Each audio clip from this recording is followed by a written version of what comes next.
If the Titleist engineers came to me and said, Tej, we have to castrate you to make the new irons better, I kind of believe them. Like, they just know what they're doing. So today, Titleist officially launched the 2025 T-Series irons. And in case you couldn't tell, they made some changes to these that have me pretty excited, so let's run through them. Starting with the T100, this is the model that has me absolutely pumped. The first thing you're going to notice right off the bat, they strengthened the lofts by 1 degree compared to the 2023 model. And the reason they did this, LPGA Tour players tend to like the T100 shape, but they usually play 7 irons around 32, so by making it 33, they only have to bend these 1 strong versus 2 strong. Then PGA Tour players actually prefer a little bit more bounce because they tend to be steeper. So at 33, they can bend these weak to 34 and add a hair of bounce. So my 7 iron is actually bent 1 degree weak to 34. And as you can see from an offset perspective as well, this thing is phenomenal. But aside from that, there's also 2 really big changes they made from a consistency perspective, which is usually people's #1 complaint when it comes to the T100. These now have a progressive groove design. So the short and mid irons now have a different groove from the long irons. It is more aggressive and steeper walled in the short irons. So out of rough,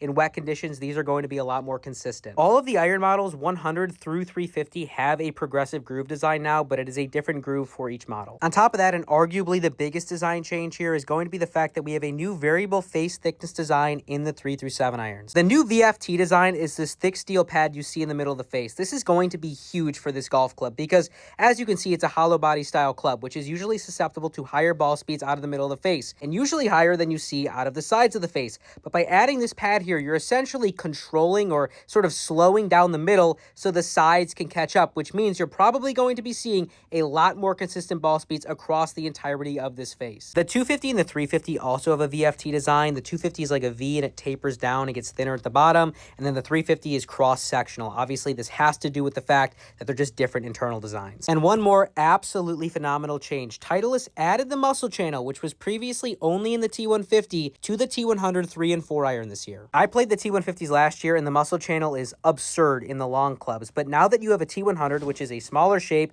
thinner top line, thinner sole, which are all characteristics that I really like, with the added muscle channel in the 4 iron, I can't wait to test it. I think it's going to be sick. T150s, you're going to see 1 millimeter longer blade length this year, and then a new muscle channel design with a lower center of gravity. Here's how the 100 and 150 stack up. If you want to see all the pictures and like a full breakdown of how everything's different, just go to the main Instagram. It's all there. The 250 and 350 are now an all steel design, so you don't have that dumb plastic back, which I think is great. T250U, the 2 iron is now 18 degrees versus 17 in the last gen. And the last big thing is the new U505s now have a progressive sizing design. So as you can see, the U505 2 iron is bigger than the 250, but it's not an absolute chonker anymore. Here's how the top lines and backs compare. And the 505 2 iron versus 1 iron, as you can see, the backs are pretty different.